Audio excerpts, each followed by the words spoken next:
While chariot racing is believed to have been around as long as chariots themselves, its true date of origin is unknown. Mycenaean pottery shows that it has been around since at least the end of the Bronze Age, roughly 1600 to 1100 BCE.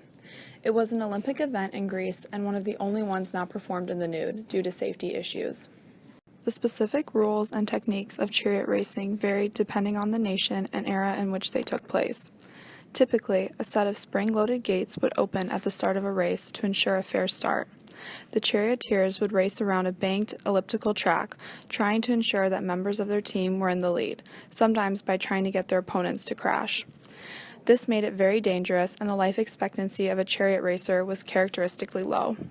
A race could be anywhere from 5 to 12 laps, with as many as 24 races per day. The Romans adopted chariot racing from the Etruscans and the Greeks. Roman myth states that Romulus utilized chariot racing to distract the Sabine men while he and his men absconded back to Rome with their women. Roman chariot races took place in circuses like the Circus Maximus. There were 2-horse and 4-horse races, but some charioteers would show off by using 10 horses, which was very impractical. Typically, the racers themselves were slaves, but they received prize money for each victory and could eventually buy their freedom. Charioteers could also become celebrities if they lived long enough. Gaius Appuleius Diocles retired at the age of 42 after spending over half his life racing. By that point, he had accumulated 35 million sesterces, equivalent to $15 billion US, making him the highest paid sports star of all time. Gladiator fights faded out during the Byzantine era due to their expense and pagan associations. Chariot racing was now the primary form of entertainment for all people. The races were free to everyone and funded by the empire, but the upper class usually paid for shaded seats with better views. The races of the pre-Byzantine era were a way to reinforce social structure, but soon religion and politics became integral parts of these events. The seatings in the circuses themselves was a clear way of reinforcing social hierarchy, as the poor couldn't afford to pay for the shaded seats, and the rich obviously didn't want to sit with the poor.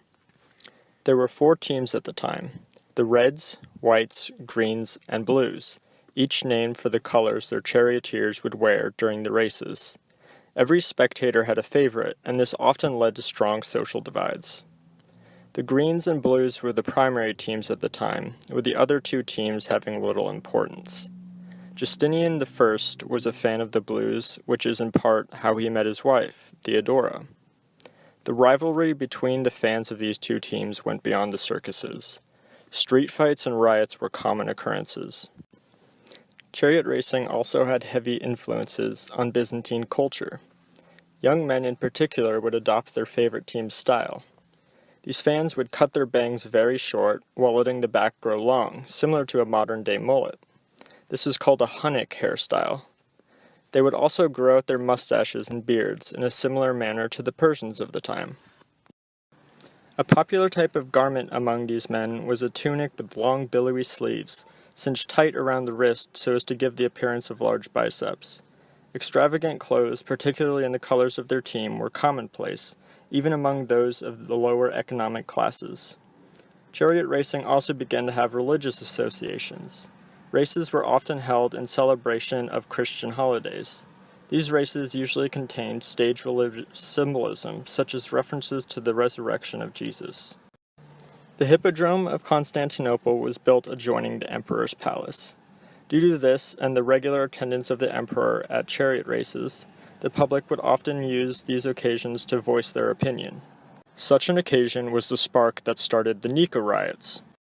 An emperor's team allegiance could influence how much support he received from both the Senate and the public.